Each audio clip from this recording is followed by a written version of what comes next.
अस्सलाम वालेकुम दोस्तों, मैं हूं फयाज़ महमूद और आप देख रहे हैं फयाज़ महमूद यूट्यूब चैनल।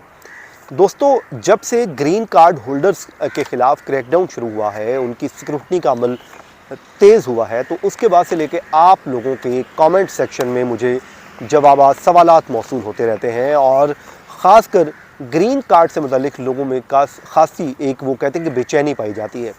आप लोग मुझसे बार बार सवाल भी पूछते हैं कि कौन सी वो सूरतें हैं जिस सूरत में ये हो सकता है। वैसे तो मैं इस पे एक बड़ी डिटेल वीडियो भी कर चुका हूँ कि 10 से 12 जो चीज़ें हैं जिसमें अगर आप करते हैं, लेकिन अब मैं वो मोटी मोटी 6 चीज़ें आपको बता देता हूँ जो अगर आप करते हैं तो आपके लिए मुश्किलात हो सकती हैं और आपका ग्रीन कार्ड रिवोक हो सकता है।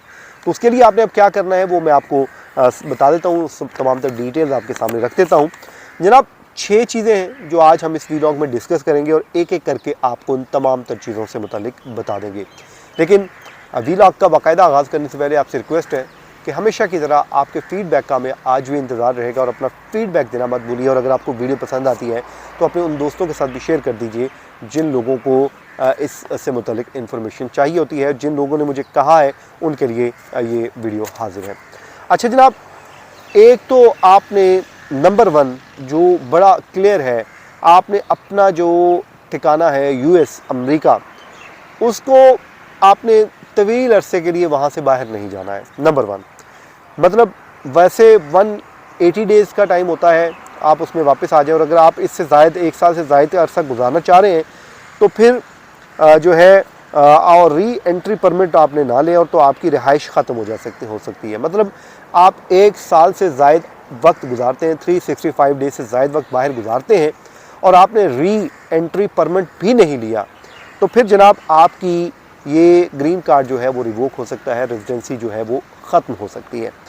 उसके बाद आप continuously again and again America से बाहर जाते हैं और वहाँ से ज़्यादा अरसा बाहर रहते हैं तो फिर भी शकूक व शुबहात पैदा होते हैं और उसके बाद ये आपका ग्रीन कार्ड जो है वो ख़तरे में पड़ सकता है।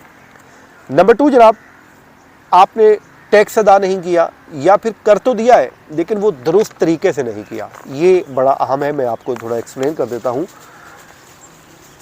उसमें जनाब आपने जितने भी ग्रीन कार्ड होल्डर्स हैं वो अमरीकी लॉ के मुताबिक रेजिडेंट के तौर पर टैक्स फाइल करना उनके लिए ज़रूरी होता है। और अगर वो ख़ुद को नॉन रेजिडेंट ज़ाहिर करते हैं या टैक्स अदा नहीं करते हैं तो फिर ये ग्रीन कार्ड खोने की एक मुमकिन वजह हो सकता है। तो इसलिए आपने टैक्स फाइल भी करना है, बर वक्त करना है और दुरुस्त तरीके से करना है। तो उसके लिए आपने एक अच्छे अटॉर्नी की मुआवनत ले लेनी है। नंबर 3 जनाब, अगर आप कोई बड़ा जुर्म करते हैं जिसमें मुलविस होते हैं, ख़ासकर मनशियात, इमिग्रेशन फ्रॉड, घरेलू तशद्दुद या दीगर संगीन जराइम हैं, तो फिर भी आपका जो ग्रीन कार्ड ये मनसूख हो सकता है, रिवोक किया जा सकता है। लेकिन समटाइम बिल्कुल छोटे से जराइम भी, मामूली किस्म के जिसको हम बाज़ का जुर्म समझ भी नहीं रहे होते, ख़ासकर जब ट्रैफिक वायलेशन करते हैं तो तब भी आपका ग्रीन कार्ड ख़तरे में पड़ सकता है। तो ये आपने बात से नशीन कर लेनी है। नंबर 4 इमिग्रेशन फ्रॉड, ये बहुत अहम और बुनियादी चीज़ है, इस पे आपने कंप्रोमाइज़ नहीं करना है।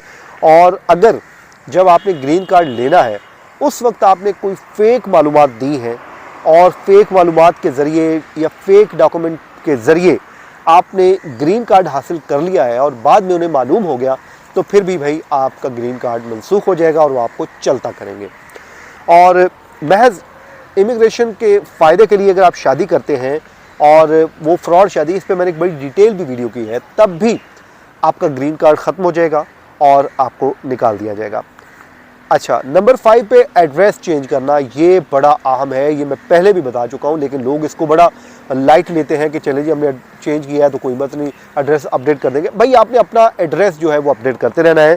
अगर USCIS जो आप ग्रीन कार्ड होल्डर को पता बताने के बदले वो 10 दिन के अंदर आपने इतला देनी होती है कि अगर आपको एड्रेस चेंज करते हैं तो आपने वहाँ से 10 डेज़ के अंदर आपने उनको इतला देनी है और अपना एड्रेस जो है चेंज कर देना है। और अगर आप तब्दील नहीं करेंगे, उसको अपडेट नहीं करेंगे तो फिर और बार बार आप ऐसा करेंगे तो फिर कानूनी मसाइल आपके लिए पैदा हो सकते हैं। ये आप जेर नशीन कर लीजिए।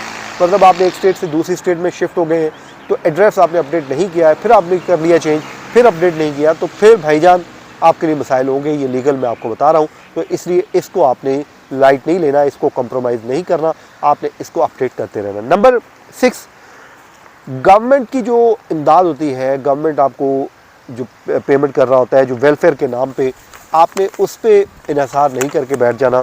और अगर आप ग्रीन कार्ड होल्डर हैं तो सरकारी तौर पे जो मिलने वाला स्टाइपेंड होता है, उस पे फूड स्टैम्प है, वेलफेयर है, उस पर इन्हिसार करना शुरू कर देते हैं तो उससे पब्लिक चार्ज करार देकर मुल्क बदर किया जा सकता है। हमारे अक्सर लोग ये करते हैं कि चलें गवर्नमेंट की तरफ से अब ये पेमेंट मिलना शुरू हो गई है, बट ठीक है इसी पे बैठ जाओ और ख़ुद ना कमाओ और टैक्स ना दो तो ठीक है। फिर वो अमेरिका ये कहता है कि भाई अब आप हमारे पे बोझ बन गए, आपको हमने ये यहाँ पे इसलिए दिया था कि आप हमारे कमाऊ पुत्र बने, खुद भी खाएं और अमेरिका को भी खिलाएं, लेकिन आप तो हमारे ऊपर ही आके बैठ गए और हमारे ही सरदे दर्द बन गए, तो फिर इसलिए भी आपके लिए मसाइल होते हैं। तो जनाब ये वो 6 मेजर पॉइंट है जो आपके सामने मैंने रख दिए हैं। उम्मीद करते हैं आज का व्लॉग हमेशा तक की तरह आपको पसंद आया होगा। अगर पसंद आया है तो लाइक का बटन भी दबा दीजिए और अपने दोस्तों का शेयर भी कर दीजिए। मुझे दीजिए इजाज़त, अल्लाह हाफिज़।